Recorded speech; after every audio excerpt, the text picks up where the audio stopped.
যাচ্ছে। তো আমরা বিভিন্নভাবে দেখার চেষ্টা করেছি যে আসলে এই যে তেল, এই তেলটা কোথায় কিভাবে যাচ্ছে। তো সেখানে আমরা যেটা দেখেছি যে আপনার বাইরে খুলনা বাজারে ডিজেল বিক্রি হচ্ছে 140 টাকায়, অকটেন পেট্রোল বিক্রি হচ্ছে 160 টাকায়। তো দেখা যাচ্ছে বাজার দর থেকে প্রায় আপনার 30 টাকা 40 টাকা পার লিটারে। তো আসলে তেলটা কিভাবে যাচ্ছে, এই তেলটা কিভাবে যাচ্ছে এই অনুসন্ধানে আমরা যেটা দেখেছি সেটা হচ্ছে যে কিছু গাড়ি আছে, সেই গাড়ির ড্রাইভাররা তারা 110 টাকা লিটারে চুরায় যারা তেল কেনে তাদের কাছে তেল বিক্রি করছে। আমরা আরও কিছু দেখেছি যে পেট্রোল পাম্প থেকে আপনার বাইরে তেল যাচ্ছে। আসলে এই যে তেল কিভাবে যাচ্ছে এটা নিয়ে কাজ করছে জেলা প্রশাসকের যে ইউনো এসিল্যান্ড আছে তারা কাজ করছে। তো এই যে তেল আপনারা দেখতে পাচ্ছেন এখানে যারা আছেন সবাই ড্রাইভার। তো আসেন আমরা কয়েকজন ড্রাইভারের সাথে কথা বলি, সঙ্গে থাকুন। ভালো আছেন ভাই? ইনশাআল্লাহ। আসসালামু আলাইকুম। আসসালাম। আপনার নাম কি? আমার নাম সাইদুর, মোহাম্মদ সাইদুর ভাই। তো সাইদুর ভাই আপনি কি গাড়ি চালান? আমি ট্রাক চালাই। ট্রাক চালান না? টাটা গাড়ি। তো এই যে আসলে তেলের কিন্তু বাংলাদেশে সংকট নাই। সংকট যদি থাকতো তাহলে কিন্তু এখানে তেলটা আসতো না।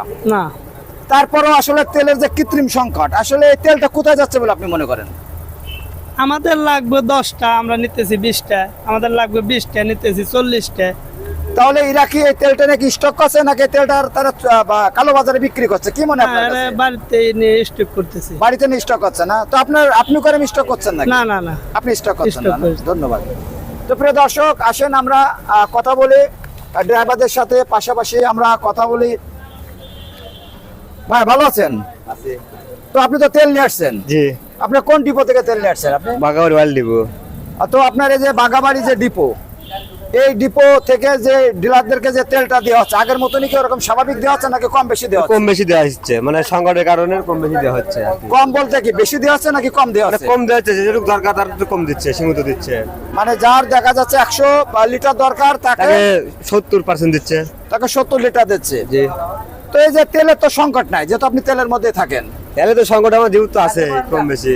মানে কি ধরনের সংকট আছে? আপনার ডিপো কি শূন্য হয়ে যাচ্ছে না? কেন জীবিত সংকট বলতে কি, ধরেন চট্টগ্রামে বন্দরে তেল নাই, আমাদের জাহাজ ভিড়তে পারতেছে না, দেন আমার তেল জাহাজ ভিড়েছে, 4টে জাহাজ ভিড়েছে গতকালকে।